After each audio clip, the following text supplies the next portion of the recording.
안녕하세요. 만풀입니다. 저희 채널을 딸깍 클릭해주셔서 감사합니다. 오늘도 뉴스를 콕 집어드리겠습니다.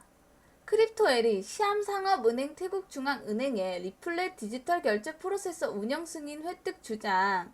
동남아시아에서 가장 큰 민간은행 중 하나인 시암상업은행은 리플렛 디지털 결제 프로세서 영업 허가를 받았다. 일단 크립토엘이라는 사람의 주장, 자세한 건 오피셜이 나오면 확인. XRP 커뮤니티 활동가인 크립토엘이에 따르면 태국에 본사가 있는 SCB는 현재 리플렛을 사용한 SCB 앱 송금에 대한 태국 중앙은행 승인을 받았다고 주장. 이 사람인가봐요.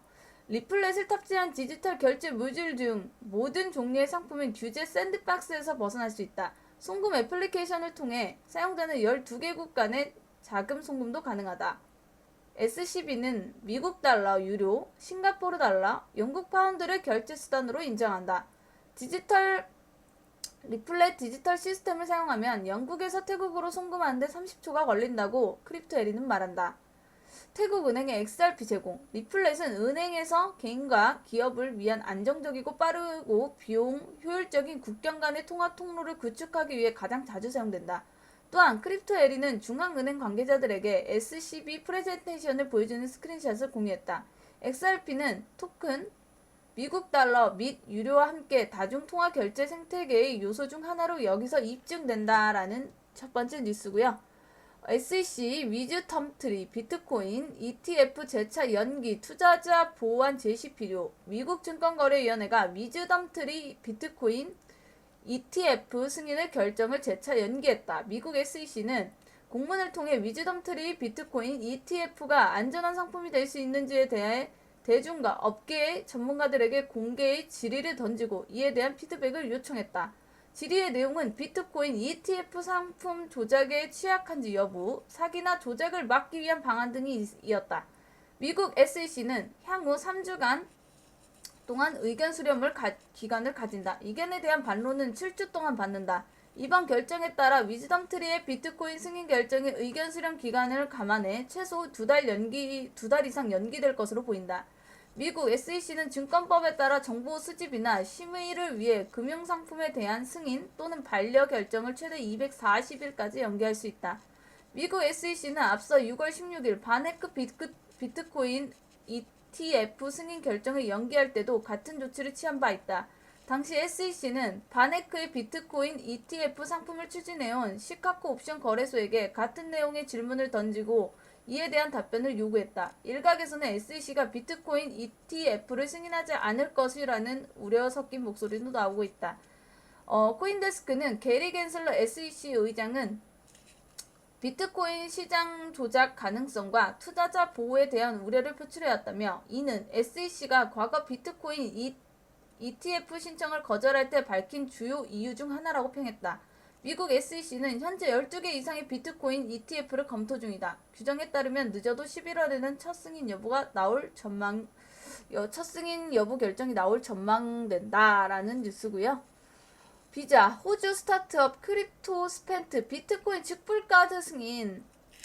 세계적으로 유명한 결제 대기업 비자가 호주에서 비트코인 직불카드 신규 발행을 승인하며 디지털 화폐의 도입에 박차를 가하고 있다.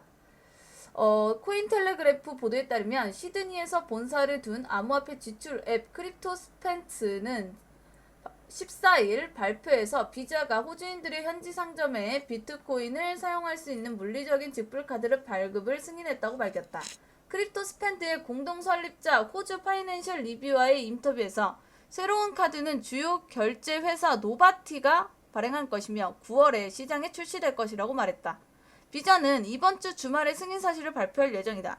발표에 따르면 이번 암호화폐 직불카드로 비트코인, 이더리움, 리플, 비트코인 캐시 등 주요 암호화폐를 모두 쓸 수 있게 된다.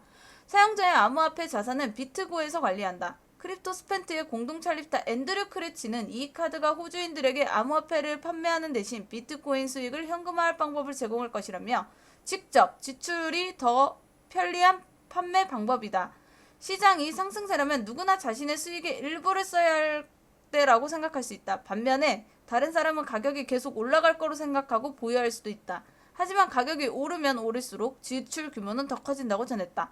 파이낸셜 리뷰에 따르면 비자는 이미 바이낸스와 같은 일부 글로벌 암호화폐 거래소에 대해 호주 내 암호화폐 직불카드를 발급했지만 호주에서는 아직 사용할 수 없다. 암호화폐 거래소 크립토닷컴도 호주에서 비자 직불카드 발급을 승인받아 조만간 카드 출시를 준비하고 있다. 자, 윌리우 비트코인 탈중화금 BTC ETF 장기적으로는 호재가 아니다. 유명 암호화폐 온체인 애널리스트 우가 비트코인은 탈중화된 금이다라고 말했다. 윌리우는 자신의 트위터를 통해 근본 위제는 실패했고 실패는 법정화폐로 이어지고 있다. 원인은 중앙화 때문이다. 정부가 금을 다 써버렸기 때문에 화폐와 금의 연결고리는 끊어졌고 법정화폐라는 것이 생겼다. 비트코인은 탈중화된 금이며 금의 실패를 따르지 않을 것이다 라고 강조했다. 이와 관련된 트위터 사용자가 금은 채굴자들에게 의존하지 않는다고 지적하자 윌리우는 비트코인은 경제 시스템상 채굴자 이탈이 생기면 바로 다른 채굴자가 생겨 자리를 대체한다. 따라서 채굴자의 의존은 문제가 되지 않는다고 반박했다.